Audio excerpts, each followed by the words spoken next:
Alright, everyone. Welcome to Let Me Get the Ace. I am Aaron. My name is Jamie. Jamie is recording inside his closet, and I am. I and I'm totally sitting on am. my comfy bed. So if Jamie sounds better than me, it's because he's more committed than I am. Um, Um, It's a very small closet. I can stretch my legs though, so that's pretty okay. nice. It's actually Well, larger than I thought. I mean, we have a podcast to do. yeah, we do. We sure do. We've got quite a bit of news to catch up on. Some of this stuff we can just glaze over, but there's a couple things we'll have to get in depth about. So, Yeah, a lot of this we actually already covered in the previous episode, but so it'll be yeah. But we got some like more official news now this time around that we'll cover because we've been hopefully. covering a lot of leaks and rumors recently. But we got like a lot of stuff we got here is just like stuff that's set in stone. So let's get started with we'll just bust through this some designer notes from Burnt Horizon, the 1.3 patch. Yeah. Uh, just a couple things that got changed. Not a whole lot we should talk about at length here. Um, we got the Lion rework and the Capital rework. We've already talked at length about this, so nothing to really mention there. Blitz is his ballistic shield cooldown was increased to 7 seconds from 2 seconds. I don't know if we talked about that before, did we? We probably glossed it over, or we talked about it at length on our discussions I, episode that where we talked like 30 minutes about Blitzed. uh, yeah, I remember. We, yeah. Here's something I don't think we talked about. Kaid's Og. They increased the damage to 33 from 27. Yes, good Uh, idea.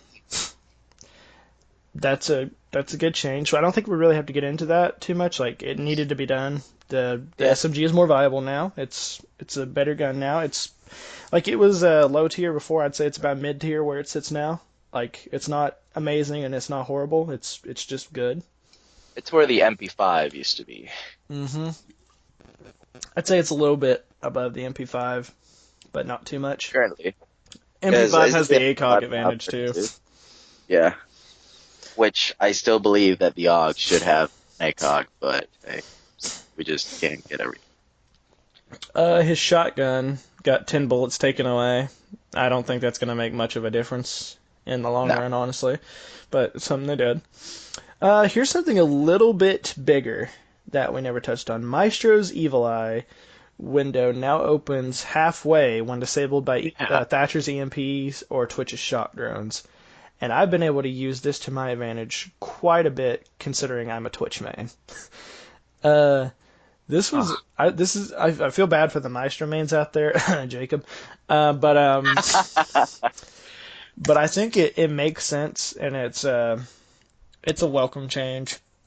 It just makes Maestro a little bit more vulnerable and makes you a little more careful with you place your where you place your turrets. So that's something I like. Is there anything you want to say about that? Yeah, I really like that change because it used to be that if it was already open and it got disabled, then the little window would just stop at wherever it was if it was closing or if it was completely open. Now it just automatically opens just a tiny bit, so that you can fully take it out of the equation. So that's a good change. I like that. Nice. Okay. Nomad got a little bit of a I don't want to call this a nerf, but more of just like a quality Yeah, of it's a life good thing. change. Um, her her air jabs now have a sound effect when placed, like an idle sound effect. It's like a little beep you can hear when you're coming up on the air jab. Hmm. I think this is gonna drastically, um, it's gonna drastically change how effective she's gonna be in higher level play. Because if you're perceptive, you'll definitely catch that noise before walking through a doorway. So I'm glad they did that. They also replaced her claymores with stun grenades, which took away from a little bit of her strategy where you know how people were placing air jabs and blowing people to claymores. You can't do that Yeah. anymore unless you have someone else place a claymore down for you. Yeah.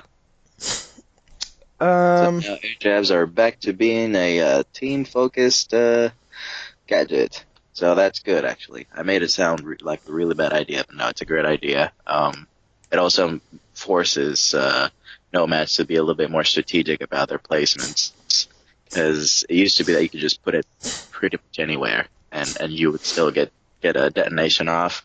Now you have to think about where you're placing that. So yeah. that's a good idea. Ying, they pretty much reversed the way her candelas work. Now, Hmm. the longer you cook it, the faster it explodes instead of how it was the other way around. This makes it a little bit easier to go against Ying because she can't just spam all three candelas into objective and rush and kill you while you're blinded for 10 seconds straight. Uh, so that's a welcome change. I like that. I think everybody likes that. Yeah, no one likes dealing with candela spam. Like, it's not fun. Nobody likes dealing with not being able to stay for a full eighth of the round.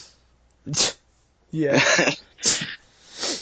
Um, And then the final part of these patch notes before we move on to more recent news, Ekko got a little bit of a nerf. IQ can now detect Ekko when he is using his PDA. I don't know why that wasn't a thing before, but they added it in for consistency purposes, so it's there now. So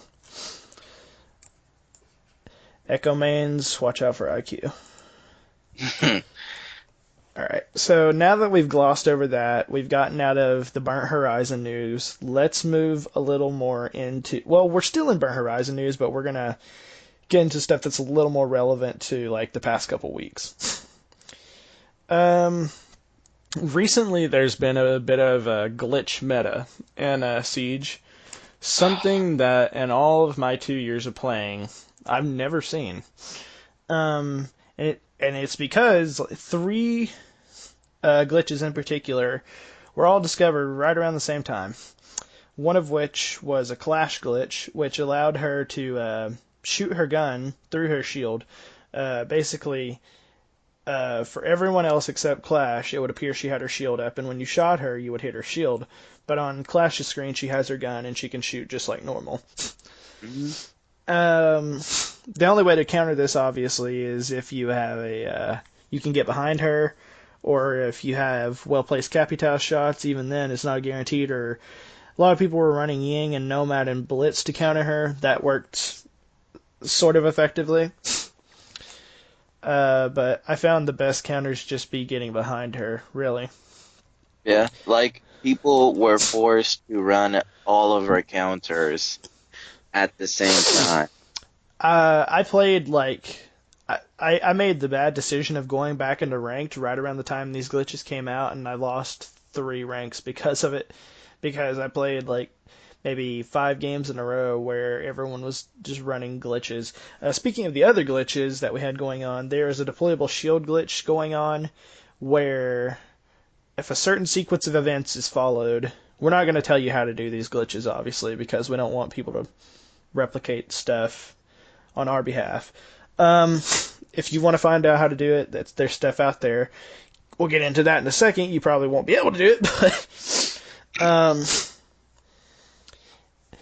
there was a deployable shield glitch where if you followed a certain sequence of events, you could walk around with a deployable shield floating in front of your face, making it impossible to headshot you from the front. And if you went completely prone, it was almost impossible to shoot you at all from the front. Yeah. And the final glitch, which is the most annoying, IQ could go completely invisible. Her character model would get stuck wherever she spawned, and she can go completely invisible and run around the map and kill people. You cannot hear her, you cannot see her, obviously because she's invisible, and it's almost impossible to beat. The only way you could really counter it was running out to her spawn and killing her, and that requires knowing where she is and knowing that she's doing the glitch. And hoping she's alone. Yep. I was only able to successfully counter this glitch one time. Um, but the good news is some resolutions have been rolled out to uh, prevent these glitches. Siege did something they have never done. They took content out of the game temporarily while they searched for a fix to the problems. Right now, Clash is disabled in game. You can't play Clash. And Claymores, which played into the IQ glitch, are disabled, and deployable shields are disabled. Um, this is one of the best ways I've ever seen a game developer approach exploiting glitches for personal gain. Um, Obviously, coding a game is really hard, and it's going to take time to figure out how to fix these glitches. As a temporary solution, this is the best thing they could do, and I'm actually really happy about it. Like, sure, it sucks for the Clash mains; they don't get to play Clash for a while. Yeah, all 7 of you. Yeah. Well, personally, I'm pretty partial to Clash. I like her a lot. I won't go into my whole Clash defense on this episode. We'll talk about that some other time. Um, but it sucks for the Clash mains. I don't think losing deployable shields and claymores for a short amount of time is that big of a deal, personally. I don't even use deployable shields except for on Ekko and Maestro, and those are characters I don't play. And I usually pick breach charges or stuns over claymores. So it doesn't affect me personally. I'm sure some people are upset about it, but I'm not too worried about it myself. But like, give your thoughts on that, the way they went about solving this. I love it. I'm ecstatic about it. When I found out, I was just incredibly happy about it. Like, I can't even stress that enough. This is the best way I've ever seen any developer tackle this issue ever. Like, sure, in the past, in certain games, usually single-player games and certain massively multiplayer online games, the developers would code in either a way to punish the player to for exploiting a glitch or something like that, or if you're hacking or glitching, they would and like in MMOs they would find a way to publicize the fact that you're cheating, basically, because this is cheating, and to punish the player.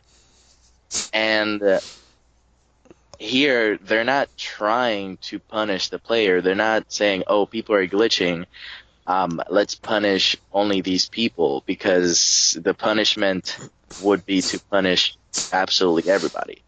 No, what they're doing is they're taking out this content that's obviously broken.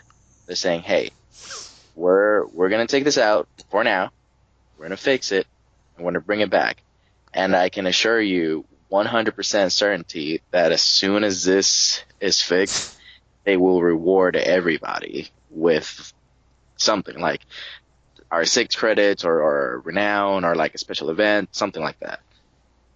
And it's good. It's good publicity for the game, because even now, 4.5 years in, this game is still not particularly popular. But with Somehow. literally, yeah, with again, the best way that any developer could ever, for this type of game, fix or tackle an issue like this is going to be amazing publicity. This will tell people, hey, this specific set of developers for this kind of game, they know what they're doing, and they're doing it right. Maybe we should take a look at their games. All right. Keeping with the theme of glitches,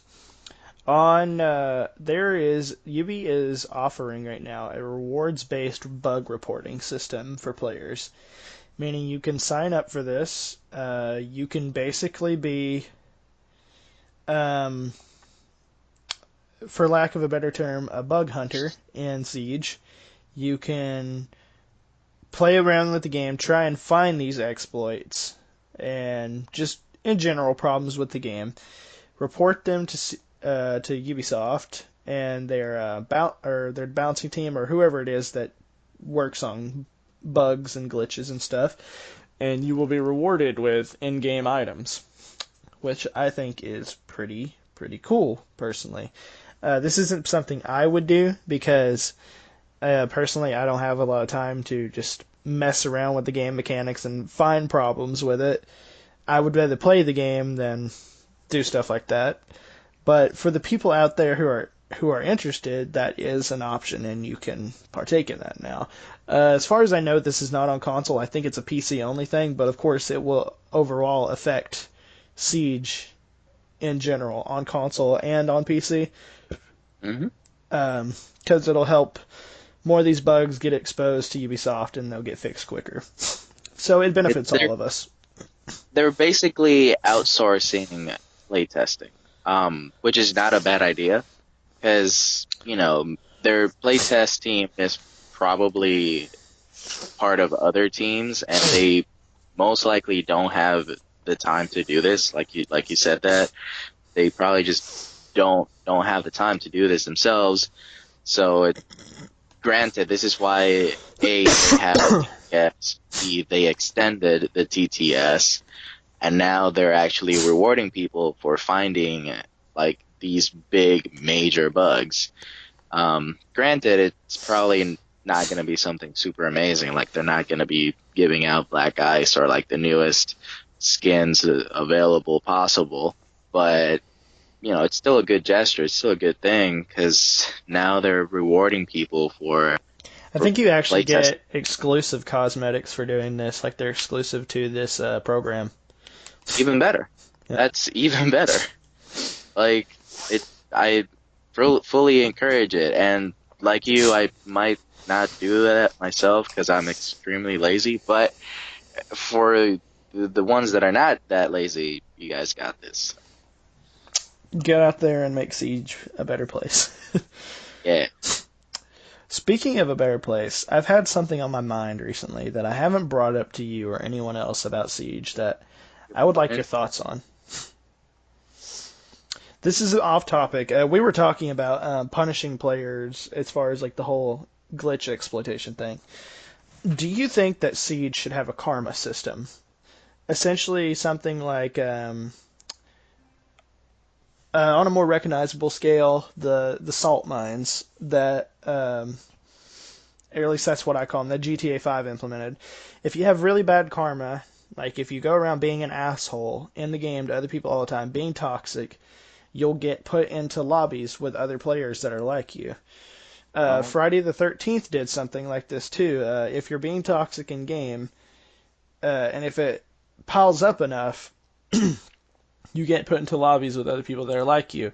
And the only way to get out is to play nice.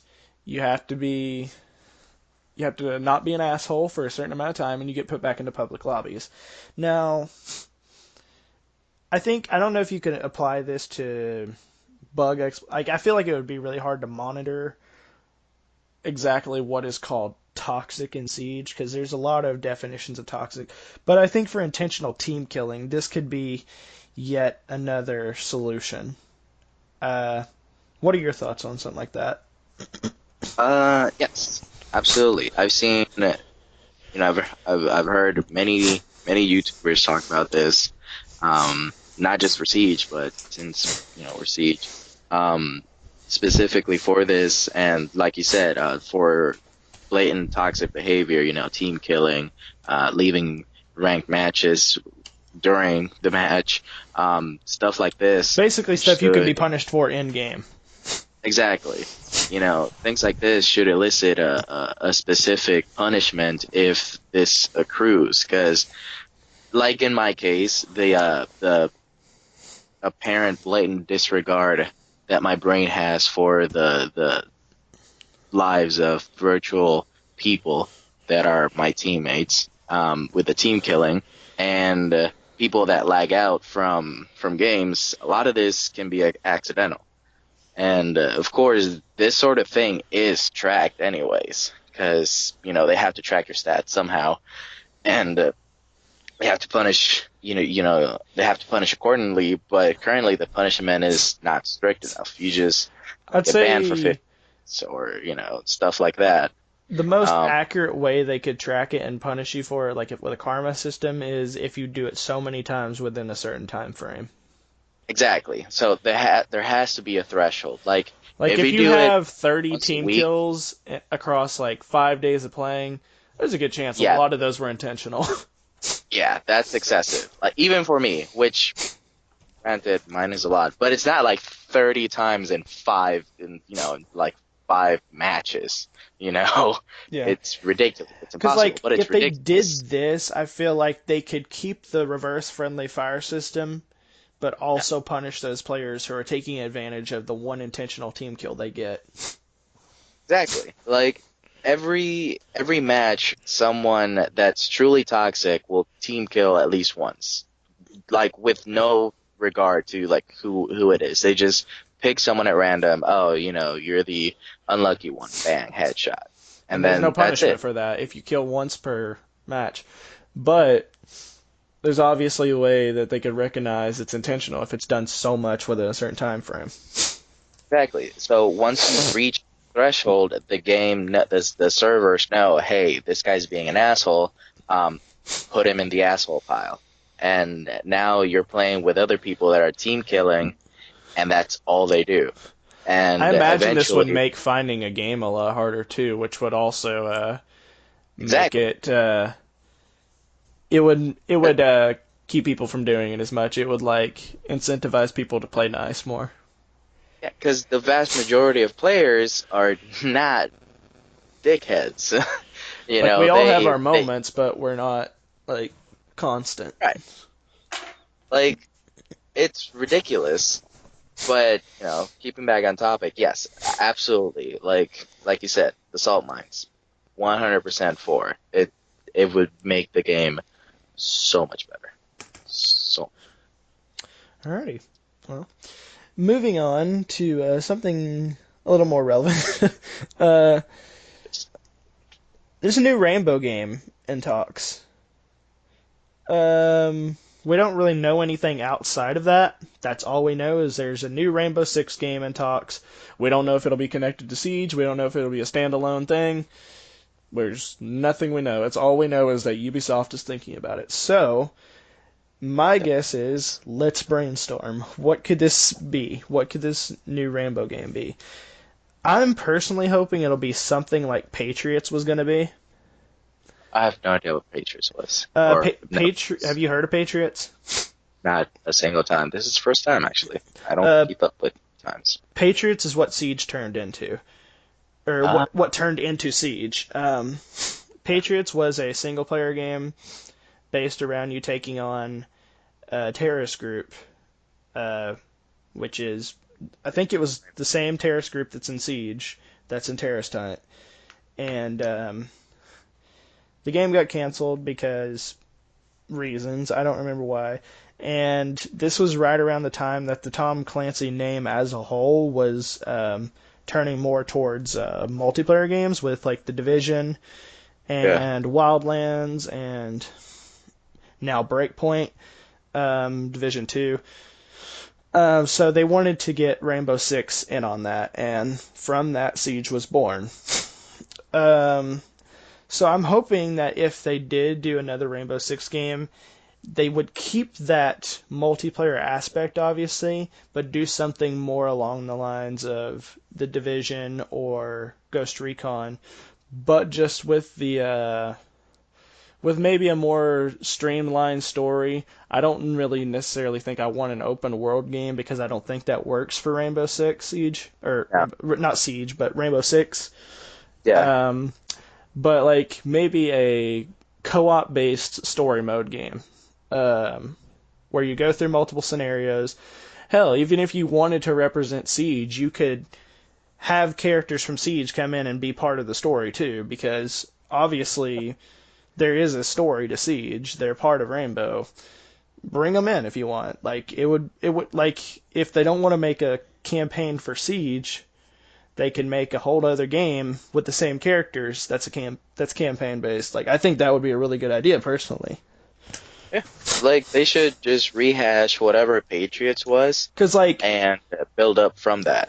in a single player perspective. Because Siege is already a pretty big name amongst its like player base. So I think they could really benefit from making a story-based Siege game. Just like building off of what they've already established in Siege. They would already have a fan base. All they had to do is make it a story-based game like co-op and build upon that. Exactly, I 100% agree. It would. My favorite Rainbow game was Vegas too, and it was just a sheer like tactical thing about it.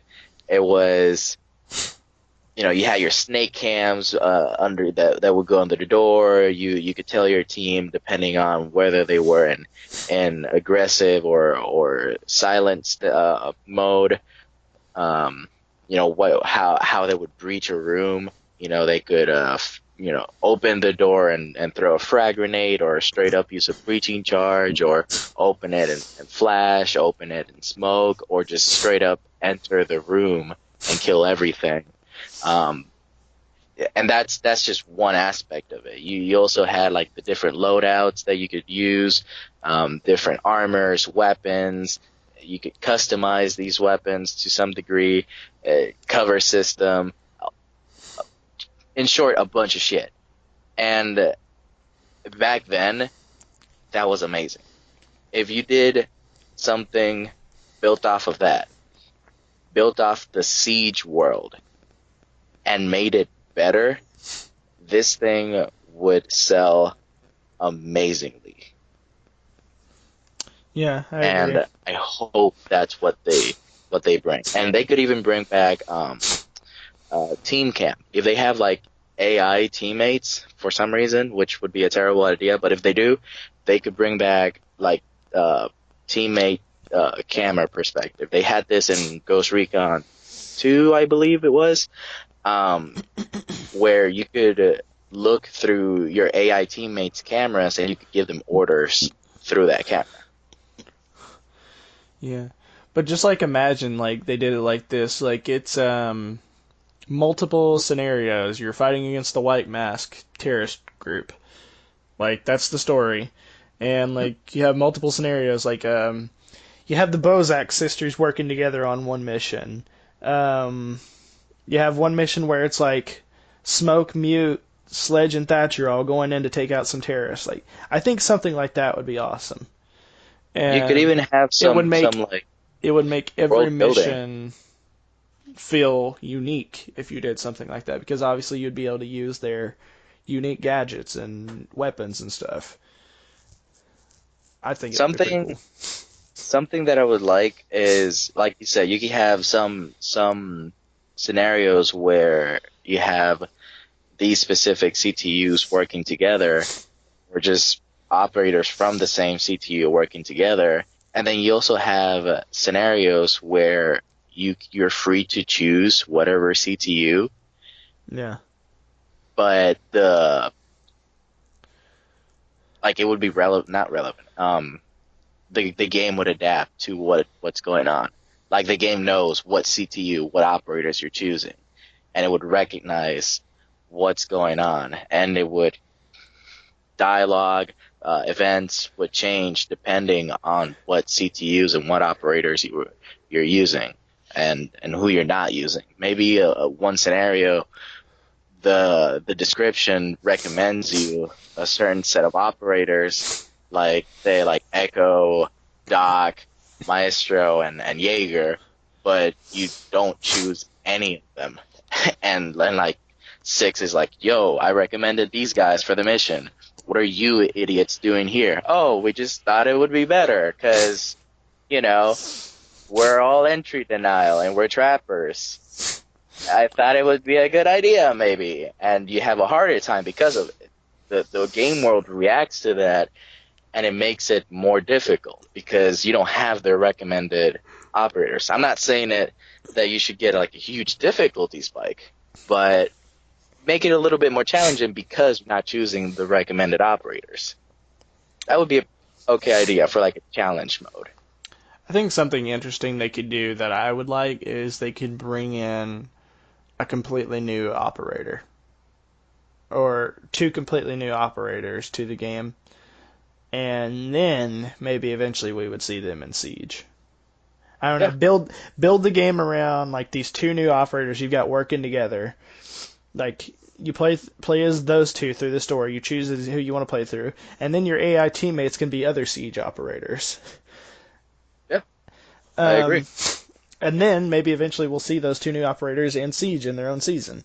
But I don't know. There's so many things they can do with it. They might not even connect it to Siege whatsoever. It might just be like a back to the roots, like Could be Vegas a game, Vegas final. or yeah, it could be Vegas 3 for all we know, or it could just go balls out and do what the Division and Wildlands is doing, and just make a open world like go do this, go do that kind of game. Just do everything at your own pace. Like I don't personally think that would work with Siege, but if that's what they want to do, then that's what they're gonna do.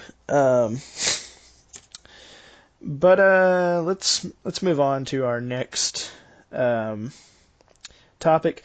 We've got our season 2 reveal as of recording this tomorrow on May 19th, which is also my birthday. So this is yeah, I'm gonna die someday. They did it because of that. They knew it was going to be your birthday, and they say, you know what? Let's give it to the old chap. He's going to die anyways. Yeah, exactly. Of course, we'll be learning about our new operators. We'll be learning about the cafe rework. We'll be learning about possibly a new elite skin. We'll be learning about new additions to the operation as a whole, outside of just like the map and the operators, like changes they're going to make to the core of the game itself. Let's go over a couple of those right now. So, the Year 4 Season 2 designer notes were released. The preseason. This is not final, of course. So this is just a little glimpse at what we're gonna get, but this is not like final. Like this is everything you're gonna get. There could be more. They could take some of this away. They could delay some of this. There's no telling. But as of right now, this is what we have. All right. So attachments and tweaks. First thing we have on here: the Desert Eagle can now be equipped with a muzzle brake or a suppressor. Um, Personally, to me, I don't think a suppressor on a Desert Eagle makes any fucking sense whatsoever. But we've seen suppressors on shotguns, so fuck it, whatever. I guess it works. I remember, was it Splinter Cell that brought the suppressed Spas 12 like way back when? I don't remember. It's an old ass game. It was the first time anyone had ever heard of it. The Spas 12 getting a suppressor, and people went nuts. It doesn't make a lot of sense to me because like how could a gun that powerful handle a suppressor or other way around actually, how could a suppressor handle a gun that powerful? It's like trying to tell like a pirate ship cannon to stay quiet in a room full of babies. It's not possible. You're gonna hear it from the other side of the map still. It's happening. Yeah. Nothing you can do about it. The Desert Eagle can now be equipped with muzzle brake or suppressor. Muzzle brake makes more sense to me personally. That's probably what I'm going to use. I don't use suppressors on my pistols because I don't like the damage reduction, and I really don't care if people hear me. So yeah, and bullet, like I figure if like the bullet trail like thing is an advantage, I guess, but like I figure if someone... You don't get a threat indicator either, unless you get hit, actually, sometimes. But I feel like if the person I'm shooting at has a headset, they're going to know what direction I'm shooting at them from anyway. So. And that's like 60-70% of people that play Siege. They have headsets. Most of them have pretty good headsets, too. Alright, so Smoke's FMG9 now has the option to be equipped with a Vortex sight. That is the scope that's on... it's like the special holo for Mozzie's P10 Roni.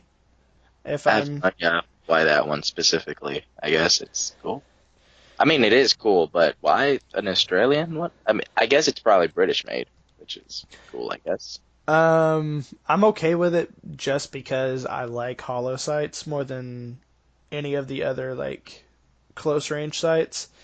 Mhm. And the FMG9 doesn't have access to a hollow until now, so I'm fine with that because that's one of the main reasons I don't use the FMG9 is like Terrible scope selection. yeah, Yep. I use the shotgun more often than anything. So FMG9 has a vortex scope. Now, all of this is leading up to something like the Desert Eagle, the FMG9. We'll get into that in a little bit, but they're not just bringing this up for nothing. There's a reason behind all this. It says also, out of consistency, Finka's ability will now cleanse the resulting tinnitus while affected by an explosion. So just another Quality of change life. made for consistency. Yeah. Yeah. I don't think we need to talk about this too much. The Glass rework looks like it's going to be introduced in season two. Yeah. Basically, we've talked about this at length before. You've probably already heard about this if you haven't heard Yeah. about it from us.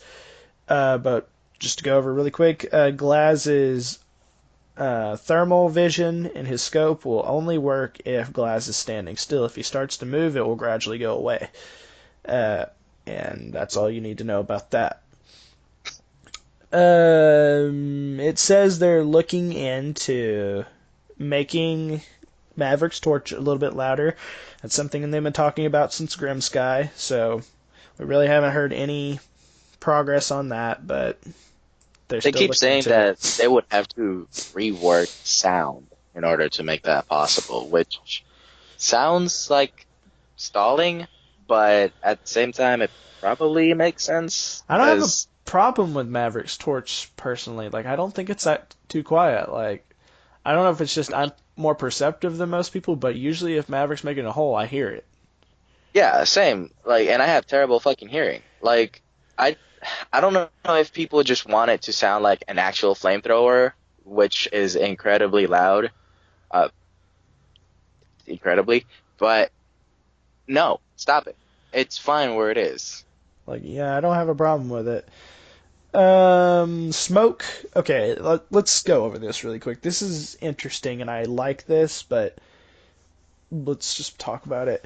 I'll just read off what it says here. A new propagation system for Capital's asphyxiating bolts has been introduced. We are exploring how to use the same technology for other operators and gadgets. Smoke's gas clouds are sometimes clipping through objects, and we are looking to improve its interaction with the environment and reduce the frustration stemming from misleading visual information.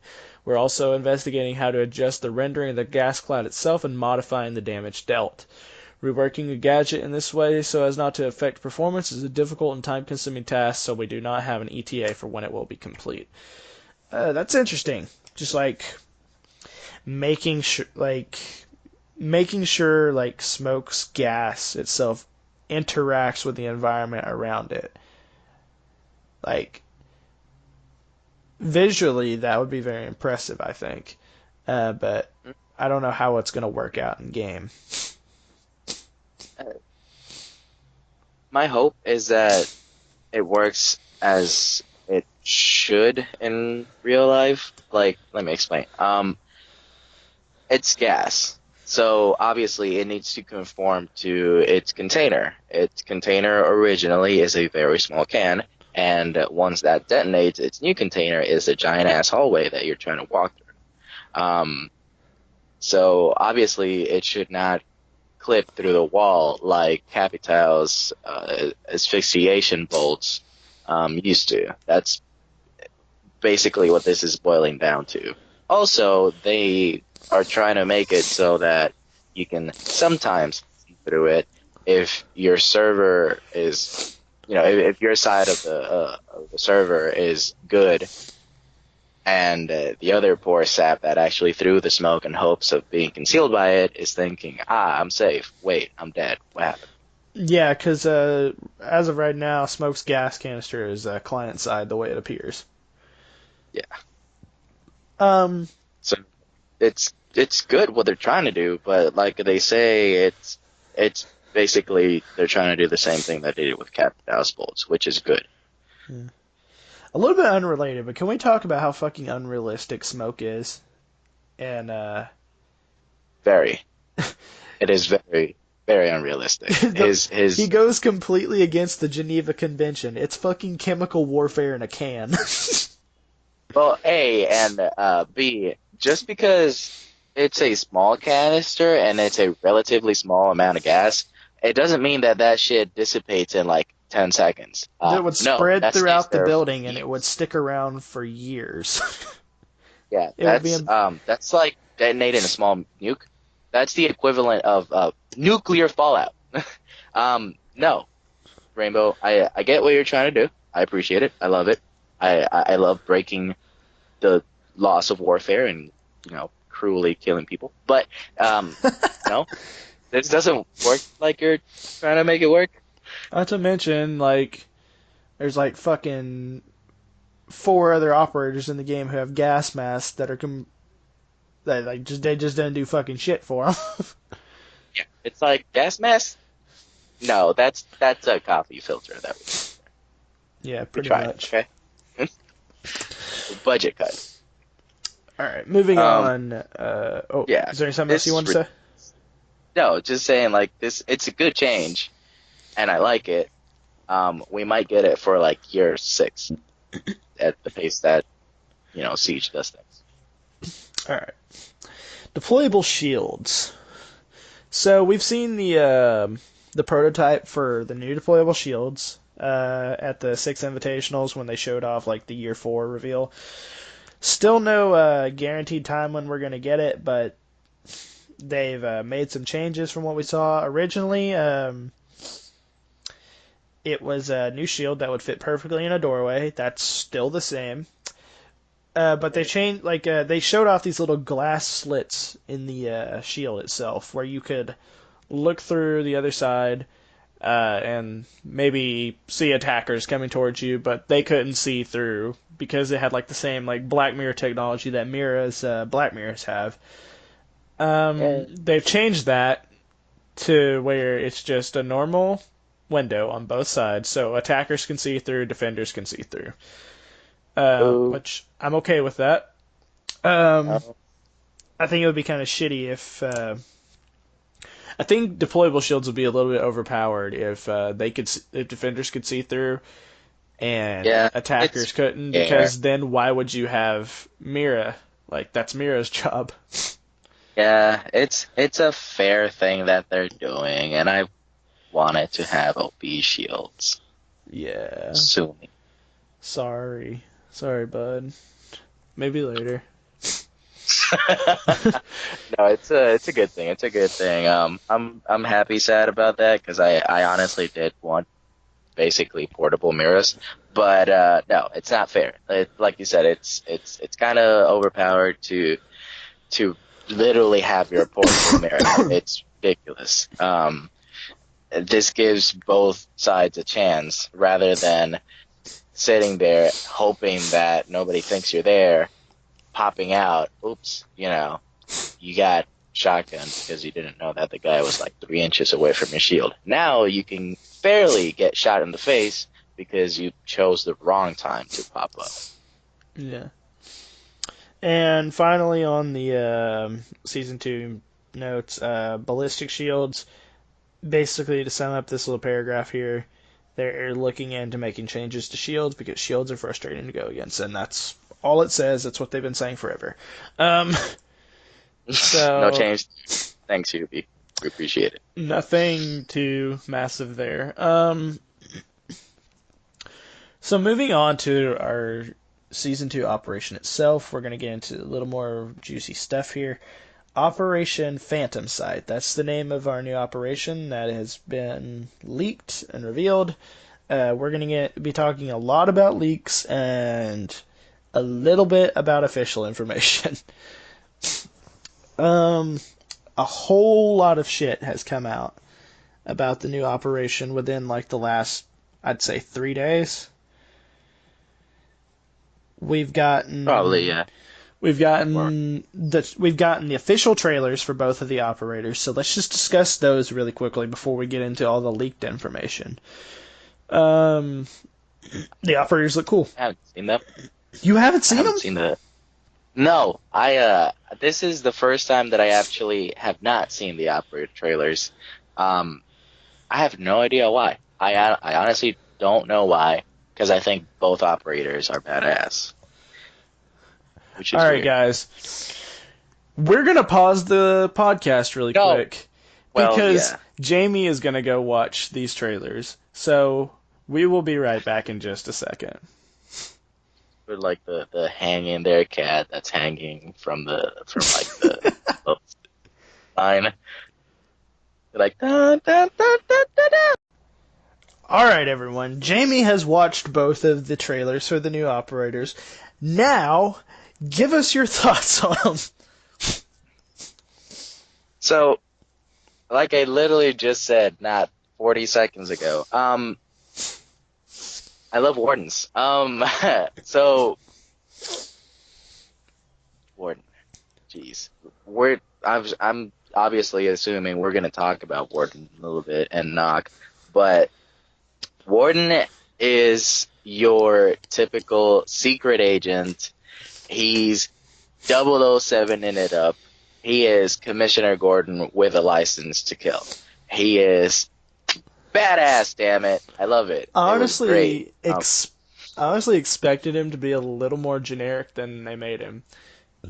Like, I thought he would be like a bald guy with sunglasses with a suit and tie and a Kevlar vest, which half of that's Stereotypical there, Secret but Service. they made him they gave him a little more personality than just like a cookie cutter secret agent. Yeah, they made him cool. Like, yeah, he looks Um, really cool. I like him. Like, I don't know if you yes. saw the leaked image that Get Flanked posted. It wasn't on purpose. Like, he posted it a little too early, so it wasn't his fault. But Yeah. there was like an image behind him of Warden. He looked a lot different in that image than he did in his trailer. Like, he looked a lot younger, and his hair was all slicked back, and he looked more of like a Jason Statham with hair. Is the best way I can describe it. Yeah, he looks like if Ron Swanson actually ate vegetables, which would actually kill him. Yeah, Sorry, guys, I'm exactly, watching Parks and Rec. Been binging that really a lot. exactly. It's good though. So But Commissioner yeah. Gordon is coming to Siege, so we're happy about that. Oh yeah. Nox trailer. What did you think of hers? Um, she's the girl from The Ring. Um, but I like it despite my dislike of horror movies. Um, I think she was the first operator they really marketed as like scary. Mystery. Yeah, because she's meant to be invisible, although so is Vigil, and they made him look like an asshole for some reason. Anyways, girl.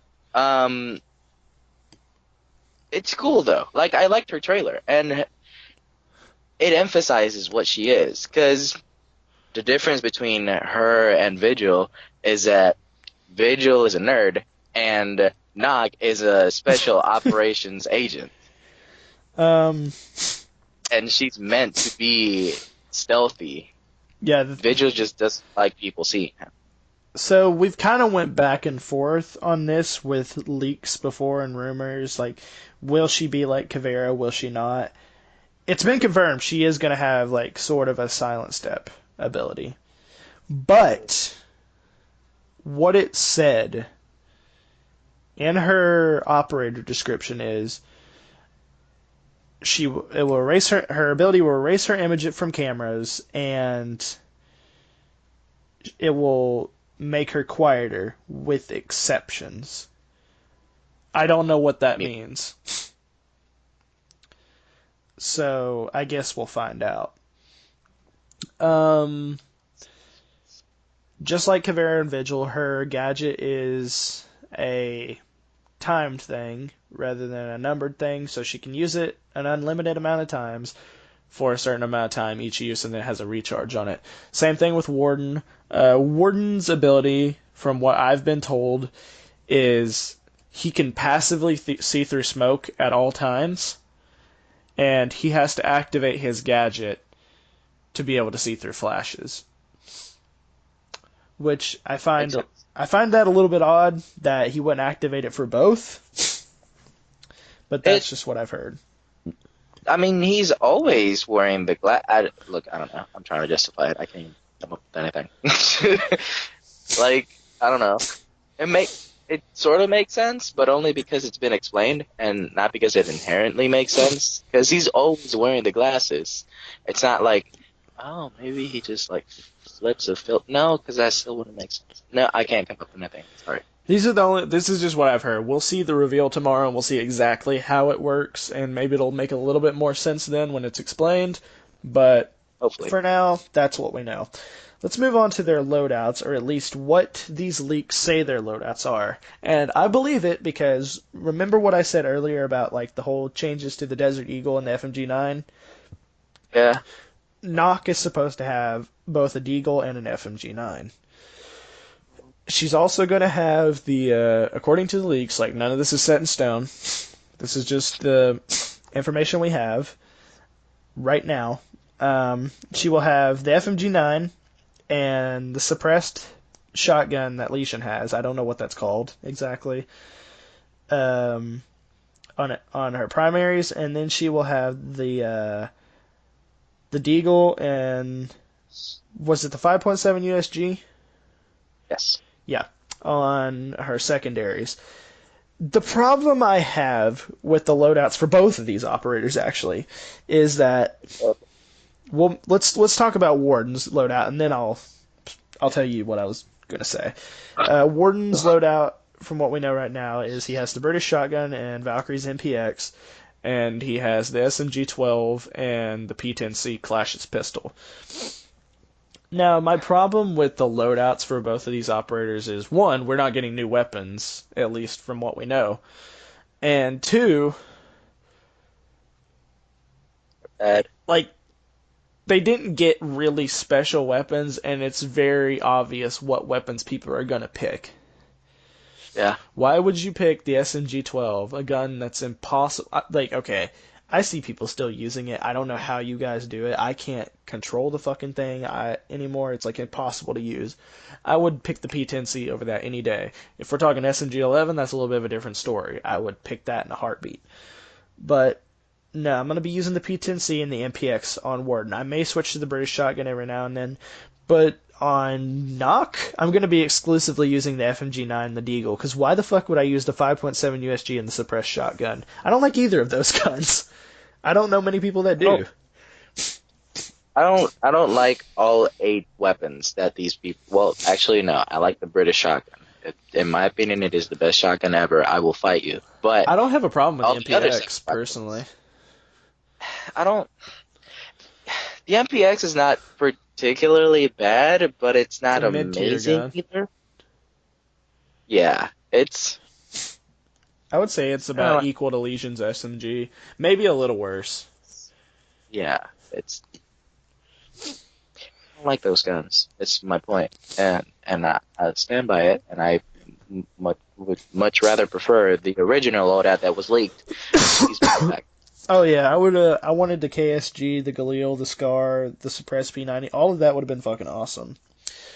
But like, for all we fucking know, this could just be like placeholders because they're putting in the new attachments for the FMG9 and the Deagle. But the thing is, like, in the images that they've shown for Nokk, she's holding a Deagle, and in her trailer, she's holding that suppressed shotgun. And then Warden's got the MPX in his trailer. Like, it's Yeah, but I really mean, looking like this is what we're gonna get. Like, I'm still holding out, hoping we get new guns. But, like, as far as, like, weapons go, if this is what we get, this is gonna be one of the most underwhelming seasons of Siege we've ever gotten. weapons wise, because Yeah. these operators are badass. I I mean, mean, the the thing name of the is, operator I guess they is don't want to give them overpowered weapons because of their abilities, but the thing is, they could make new weapons and not have them be overpowered. they could just code it to not be super amazing, just slightly amazing. Just give us mid-tier weapons, but give us new weapons. Like, I'd be okay with Right. that. Like, I mean, it's whatever. Like, sure, she has a deagle. She has a stealth operator has a hand cannon that can be heard halfway across the world. But that's fine because it has a suppressor that can be heard a quarter way. around the world. And it's cool. But look, just don't give her the FMJ9 and the suppressed Chinese shotgun. Please. I mean, Give us between the the kill. two, I think Warden has the better loadout overall, but Yes, by far. it's still not amazing. No, by far. Like I said, tomorrow we will find out if this is exactly what we're getting, and let's just hold out, hope it's not. But all the evidence is pointing that yes, this is what we're getting, and it sucks. But maybe my mind can be changed if they give us some kind of justification for it tomorrow. But Maybe towards the mid-season they'll actually buff all those weapons and they'll make them, actually justifiable and they will go back on their decision and give him the Galil and the other weapon. yeah. Moving on to our final topic for the episode. It feels like this episode's went by really quickly. Yes. Let's waste time again, please. we're gonna talk about the cafe rework. Now, this has not been very publicized, but there is leaked footage of the cafe rework. So if you want to see it ahead of time, it's out there. And boy, oh boy, it's different. Like, I'm actually surprised how much they changed cafe. Like, remember when they did the year 4 reveal? How they said we're changing our definition of a map rework. Yes. I thought, okay, so we're going to get slight changes to Cafe. Because based off what they showed us of Cafe at that reveal, it didn't look like we were getting a whole lot. I honestly thought that they were just going to make Cafe brighter. I thought they were going to add a couple walls. Nice. I thought they were going to change maybe a few aesthetic things about it, and that'd be it.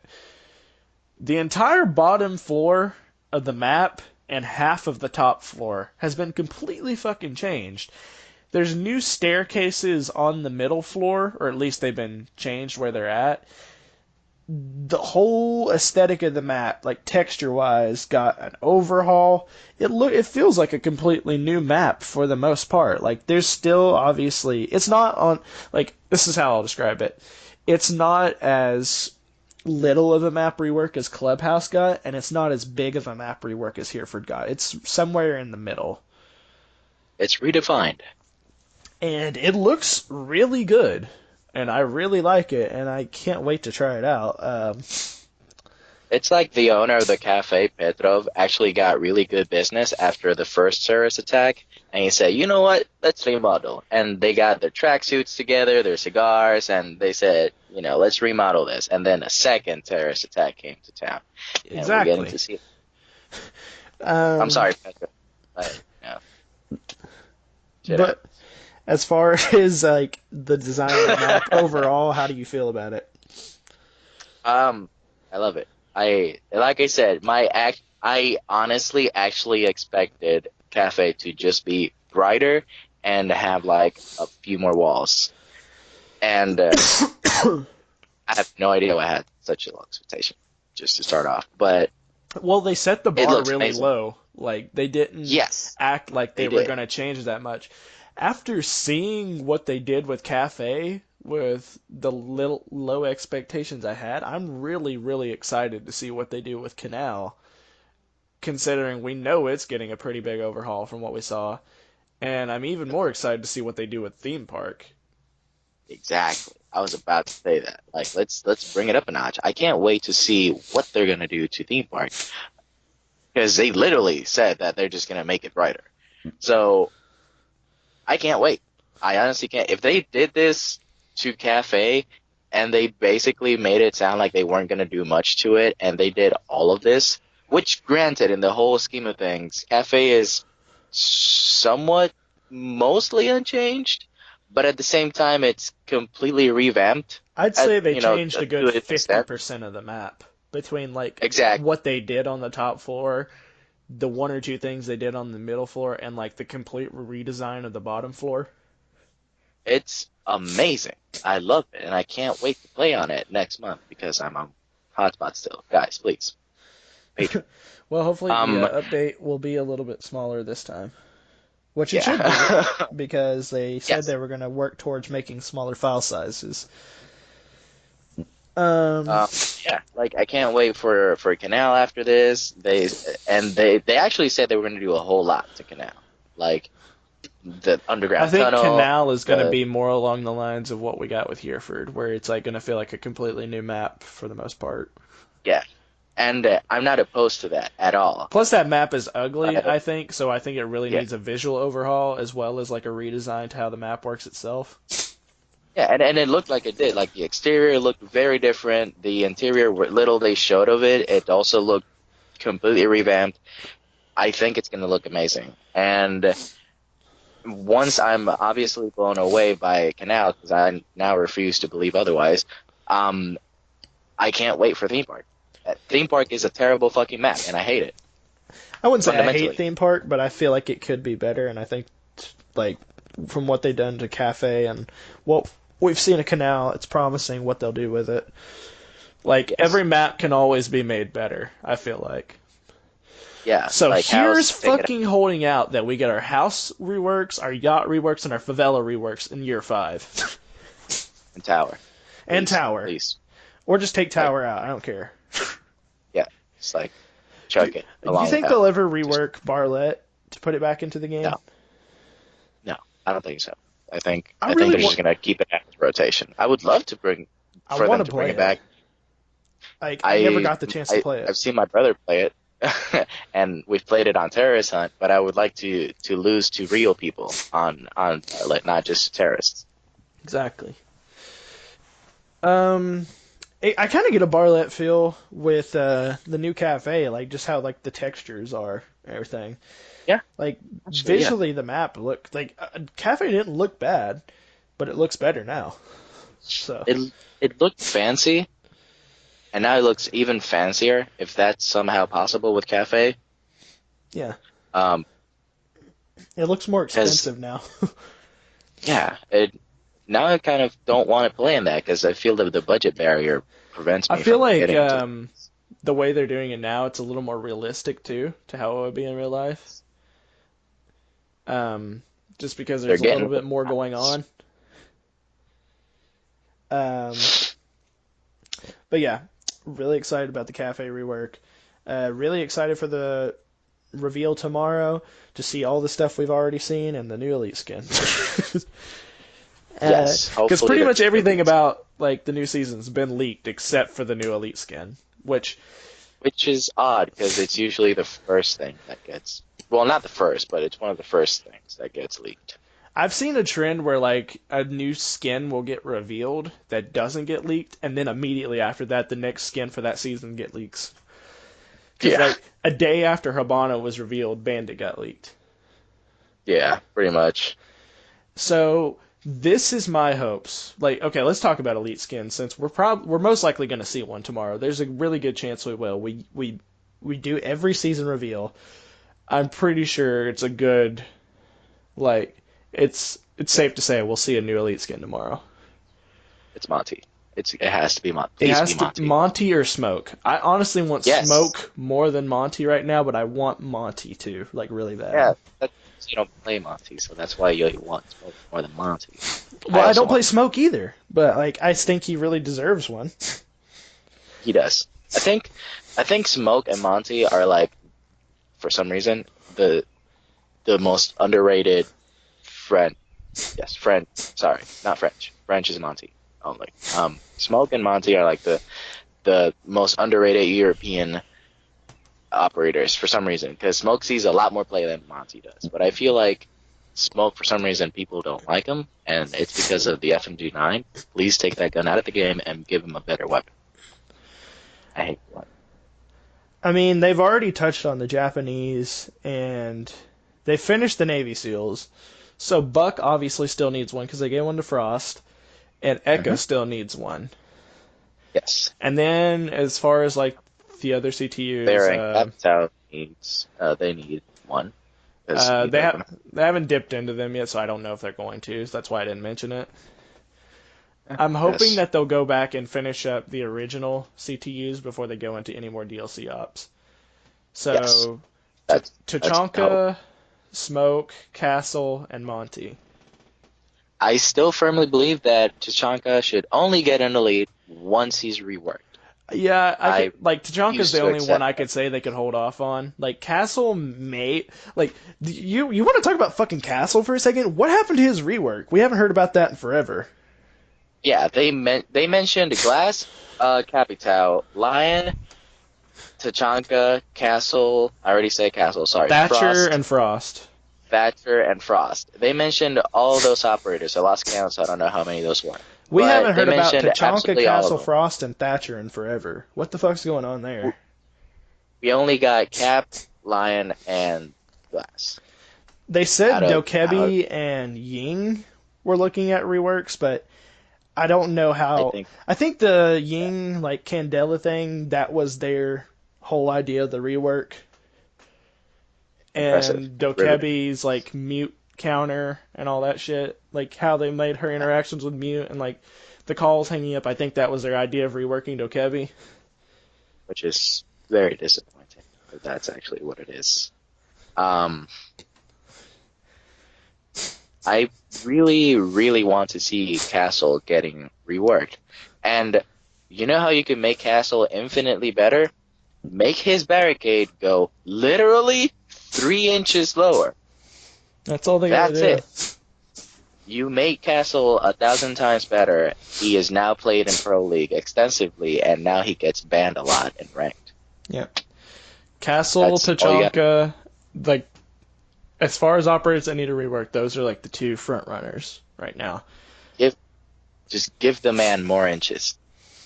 And Exactly. yes, that was That goes for his very penis too. explicitly done that way. Um, His barricade should also get 3 inches. exactly. Is there anything else more we want to touch on before we close out the episode? Is there? Well, yeah, the fact that you actually didn't mention this, unless they already implemented that and I'm behind, the whole Claymore and Shields not being available for use, I don't think that's Yeah. on console yet, is it? I think that came out today, the day we're Today? recording, Okay, because good. Clash was implemented yesterday. Yeah, we Yes. went over that earlier. Um, all right. Well, I guess that wraps up everything for this episode. Yeah. It's trivial, obviously, because they're gonna say it tomorrow anyways, but we do get the new menus tomorrow, Oh yeah, or and rather, Ranked is when it coming out of comes out. beta in season 2, and we're getting the new ranked stats page. I forgot to mention that. Yep. Rank stats page in game. We're We getting the should be new. getting those operator folders on the operator screen too, shouldn't we? Yes, we're getting the new operator screen. We're getting the new ranked screen, which obviously lets you get into ranked, and it shows you your past ranked And from uh, the image of that on the seasons. rank stats, we're getting 3 new ranks. Yes, We're getting which Copper 5, concern. Bronze 5, and Silver 5. Yeah, that means for all you Smurfs, you can now go even lower. Congratulations, now scummier. But other than that, we're finally breaking 50 operators. So We're yay, halfway there. we're halfway there. Mission accomplished. That's actually really big. I'm saying it like it's not a big deal. That's actually really fucking big. It only took 4.5 years though. Just shows So how far Siege has come, though. it does though. 4.5 years, still going moderately strong because it only has like how much is it? Like 4 million players, 6 million, something like that. 40 million. Yeah, a lot more than what I was saying. That I don't have little faith in the game. I swear, it's just it doesn't have as much publicity as it should. And granted, I will admit it's not my favorite game out I of the think Siege has couple games become what that CSGO was. It was like the well-known, not well-known FPS game. everybody doesn't know about Siege. Haven't you heard about it? Of course you haven't. Shut up. Um, but now it's actually gaining traction, and I like it. And everything's good about it right now. Like everything, well, everything's going in a good way. Not everything's good, but it's going in a good way. They're taking steps in the right directions. Yep. and it's very promising. I love it. I love the turns it's making. It's good. It's really good. Please close this out. All right. Well, that'll close us out for this episode. Thanks for listening, everybody, and we will see you on the next one. Buff Tachanka! Off to Janka!